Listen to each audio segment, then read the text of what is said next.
Siap memuji nama Tuhan? Pastinya sudah ya. Yuk kita lipat tangannya, tutup matanya. Kita angkat satu pujian. Terima kasih Tuhan.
Berkati Tuhan sekolah minggu kami Tuhan.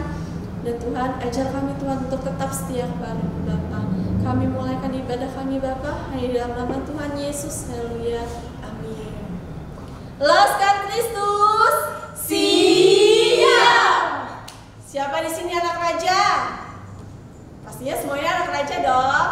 Kita angkat satu pujian. Aku anak raja.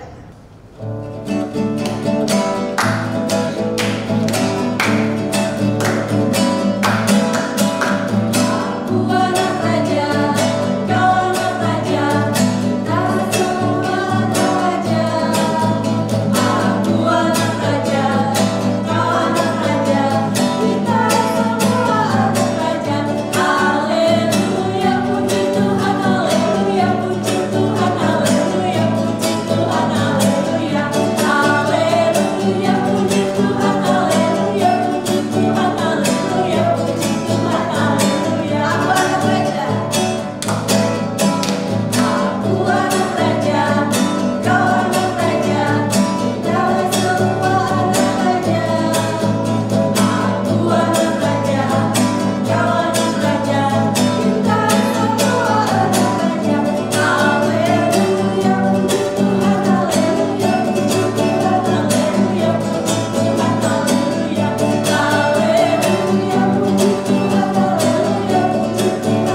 Sebelum dengar firman Tuhan, kita mau angkat satu pujian mujizat Tuhan.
Terima kasih Tuhan Yesus, kayak bersyukur Bapa buat pagi ini, buat berkat-Mu, buat kebaikan-Mu Bapa. Kau sudah memberkati ibadah kami dari awal hingga pertengahan ini Tuhan.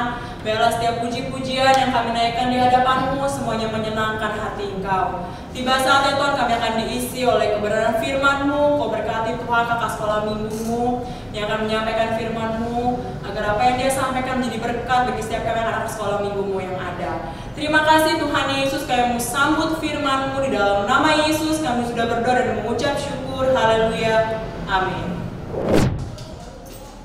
Halo, selamat pagi adik-adik semua. Senang sekali pagi hari ini Tante Sandra akan membagikan kebenaran firman Tuhan. Sebelum Tante Sandra bagikan kebenaran firman Tuhan, mari adik-adik ya, kita mau serius, kita mau duduk diam mendengarkan firman Tuhan. Firman Tuhan pagi hari ini temanya berjudul susah senang tetap ikut Yesus. Apa adik-adik? Susah senang tetap ikut Yesus. Maksudnya adalah dalam keadaan susah maupun dalam keadaan senang, kita tetap ikut Tuhan Yesus. Adapun bacaan firman Tuhan terambil dari Matius 11 ayat 2 sampai 11. Ya, sekali lagi Matius 11 ayat 2 sampai 11. Tapi adik-adik, firman Tuhan ini nanti adik-adik baca sendiri ya di rumah karena terlalu banyak. Kita ambil di ayat yang ke-6. Mari adik-adik buka Alkitab kalian dan kita baca di Matius 11 ayat yang ke-6. Sudah siap? Oke, kalau sudah siap, kita baca pada hitungan ketiga. 1, 2, 3. Dan berbahagialah orang yang tidak menjadi kecewa dan menolak aku. Adik-adik, mengikut Tuhan Yesus adalah bersedia dan setia menerima karyanya, karya Tuhan. ya, meskipun hal itu tidak menguntungkan secara langsung untuk kita. Nah, adik-adik, sebelum Tante Sandra jauh menerangkan firman Tuhan, Tante Sandra mau bercerita terlebih dahulu ya adik-adik ya. Nah, Tante Sandra mau bercerita, ada seorang anak yang bernama Piko ya. Piko ini adalah anak sekolah minggu yang the best ya, yang baik, yang bagus ya. Apa sih kriteria anak sekolah minggu yang baik, yang the best itu? Nah, adik-adik, si Piko ini kalau sekolah minggu dia tenang adik-adik ya. Dia nggak pernah ribut, dia nggak pernah nyanyi sendiri ya, nggak pernah main sendiri. Pokoknya dia benar-benar tenang ketika bersekolah minggu ya. Ketika memuji Tuhan, Piko ini sungguh-sungguh memuji Tuhan ya. Dia tahu siapa Allah yang dia puja ya. Dia sungguh-sungguh dalam menyanyikan pujian. Bahkan ketika guru sekolah minggu menyampaikan kebenaran firman Tuhan, dia duduk diam adik-adik. Dia memperhatikan guru sekolah minggunya. Dia dengar ayat demi ayat yang ada pada firman Tuhan. Ya, dia serius ya. Bahkan ketika aktivitas adik-adik ya membuat sesuatu, dia itu juga melakukannya dengan penuh setia dan tanggung jawab. Ya, itu adik-adik anak sekolah minggu yang bagus ya. Kadang kita masih bermain-main ya adik-adik ya. Waktu sekolah minggu offline, wah kita masih bermain. Ketika memuji Tuhan, kita masih asal-asalan. Kita nggak sungguh-sungguh memuji Tuhan. Ketika dengar firman Tuhan, kita masih bermain-main ya, bisik-bisik apa segala. Bahkan ketika aktivitas pun ada yang nggak mau melakukan aktivitas. Nah, hal itu tidak terjadi pada Piko adik-adik. Piko melakukannya dengan setia. Tapi adik-adik, ada satu temannya yang bernama Bom-Bom. Wah adik-adik, Bom-Bom ini anaknya usil deh ya. Ketika si Piko itu sedang memuji Tuhan, dia berteriak-teriak di telinganya Piko ya. Bom-Bom berteriak-teriak. Cobalah adik-adik bayangkan, kalau adik-adik lagi memuji Tuhan, terus temannya itu teriak-teriak kencang di kupingnya adik-adik. Kira-kira kesel gak adik-adik? Kesel ya. Piko juga demikian. Piko kesel sama Bom-Bom. Kenapa? Karena ketika dia lagi memuji Tuhan, wah suara kencang itu ada di telinga dia. Jadi dia nggak serius, nggak bisa sungguh-sungguh memuliakan nama Tuhan. Bahkan adik-adik, waktu mendengarkan cerita dari guru sekolah minggunya, Bom-Bom ini usil lagi adik-adik ya. Dia ajak si Piko ini untuk bermain. Wah ternyata dia bawa mainan adik-adik ya. Guru sekolah minggunya nggak tahu kalau si Bom-Bom bawa mainan. Dia ajak si Piko, yuk kita main yuk, kita main. Nih gua bawa mainan. Nah adik-adik, Piko kesel ya. Aduh Bom-Bom, saya mau dengarkan firman Tuhan, tapi kamu ganggu terus ya. Sampai aktivitas pun si Bom-Bom ini tetap mengganggu Piko. Adik-adik, Piko menjadi kesal ya. Piko bilang, aduh susah sekali ya jadi anak Tuhan. Nah adik-adik, apakah ketika Piko itu merasa susah menjadi anak Tuhan, apakah Tuhan Yesus tidak sayang sama dia? Tidak ya adik-adik ya. Walaupun Piko mendapat gangguan dari si Bom-Bom, tapi Tuhan Yesus tetap sayang kepada Piko. Nah adik-adik, cerita tentang Piko sama seperti cerita tentang Yohanes Pembaptis ya. Adik-adik, kita tahu bahwa Yohanes Pembaptis ini adalah seorang yang membuka jalan gitu ya, seorang yang memberitakan tentang kedatangan Mesias. Bahkan ya, Yohanes Pembaptis pernah membaptis Tuhan Yesus di Sungai Yordan. Dia berkhotbah ya, dari satu kota ke kota lain, dari satu tempat ke tempat lain. Bahkan dengan kuasa yang Tuhan beri bagi Yohanes, dia juga pernah melakukan mukjizat. Nah, tapi adik-adik ya, karena dia menegur Raja Herodes, Raja Herodes ini jadi marah adik-adik ya, dan Raja Herodes menangkap Yohanes untuk dimasukkan ke dalam penjara adik-adik. Loh, kenapa sampai Raja Herodes itu marah? Ternyata adik-adik, Yohanes Pembaptis ini menegur Herodes karena Herodes itu mengambil Herodias yang adalah istri dari saudaranya Filipus. Ya, jadi si Yohanes Pembaptis ini menegaskan gitu ya, bahwa itu tidak halal kalau mengambil istri dari saudaranya. Hal itu membuat Herodes jadi marah ya, lalu memasukkan Yohanes ke dalam penjara ya. Adik-adik pasti tahu ya, kalau masuk di dalam penjara apa yang dirasakan? Pasti merasa seorang diri, merasa ditinggalkan, merasa takut ya, karena suasana penjara tidak seperti suasana mall misalnya ya. Kalau di mall kita rame orang ya, penuh sukacita, tapi kalau di penjara adik-adik ya, tempatnya sempit ya, terus ada pembatas, ruang geraknya juga sempit. Nah, hal itu membuat Yohanes menjadi bertanya-tanya, kenapa sih Tuhan? Ya, kenapa Tuhan Yesus? Saya sudah melakukan banyak hal yang baik, tetapi kenapa saya harus menerima penderitaan ini? Kenapa saya harus dipenjara? Padahal yang saya katakan itu hal yang benar. Nah, adik-adik, apakah ketika Yohanes ada di dalam penjara, Tuhan Yesus tidak menyertai dia? Ya, tidak adik-adik. Tuhan Yesus tetap menyertai Yohanes ya. Dia tahu bahwa Yohanes ini adalah anak Tuhan yang luar biasa. Yohanes ini adalah murid yang memang dia kasihi adik-adik. Dan Tuhan Yesus ada bersama-sama dengan Yohanes. Nah, adik-adik, mengikut Tuhan Yesus memang kita tidak selamanya dalam keadaan mulus ya adik-adik ya.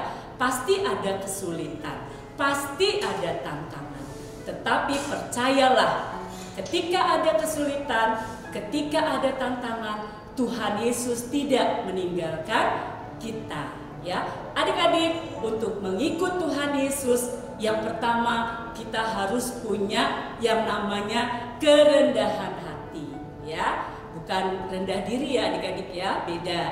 Ini adalah kerendahan hati. Jadi kita tidak sombong, kita tidak angkuh. Nah, anak Tuhan harus rendah hati ya adik-adik ya. Dimanapun kita berada, di lingkungan sekolah, di lingkungan teman bermain ya, kita tetap rendah hati. Yang kedua, kita harus lemah lembut ya. Lemah lembut bukan lemah gemulai ya adik-adik ya, tetapi hatinya lembut, hatinya mau diproses oleh Tuhan. Nah, adik-adik, biarlah kita bisa seperti Piko ataupun seperti Yohanes Pembaptis ya. Apapun yang terjadi dalam hidup kita, percayalah Tuhan Yesus pasti bersama dengan kita ya. Itu saja adik-adik firman Tuhan yang Tante Sandra sampaikan. Biarlah karakter Piko, karakter Yohanes Pembaptis ada di dalam diri adik-adik ya. Kita punya yang namanya kerendahan hati dan kita punya yang namanya kelemah lembutan. Puji Tuhan, haleluya. Kita akan berdoa ya adik-adik. Mari lipat tangan, tutup mata, kita satu di dalam doa. Terima kasih Tuhan Yesus, terima kasih Bapa yang baik. Firman-Mu telah disampaikan Tuhan. Kami percaya ketika kami berjalan bersama dengan Engkau, ada banyak tantangan, ada banyak kesulitan. Tapi kami percaya Tuhan, Engkau tidak akan meninggalkan kami. Engkau selalu ada bersama dengan kami. Terima kasih Yesus, biarlah kami memiliki kerendahan hati dan kami memiliki kelemah lembutan Tuhan, agar kami terus Tuhan dapat bertumbuh mengenal Engkau sebagai pribadi dan juru selamat kami yang hidup. Terima kasih Bapa yang baik, terima kasih Tuhan Yesus, kami bersyukur buat kebenaran firman-Mu. Berkati adik-adik sekolah minggu yang ada Tuhan, berkati juga orang tua mereka Tuhan di masa pandemi COVID-19, biar terus Tuhan, Engkau Tuhan yang memelihara mereka. Terima kasih Bapa yang baik, di dalam nama-Mu kami sudah berdoa dan mengucap syukur. Haleluya, amin.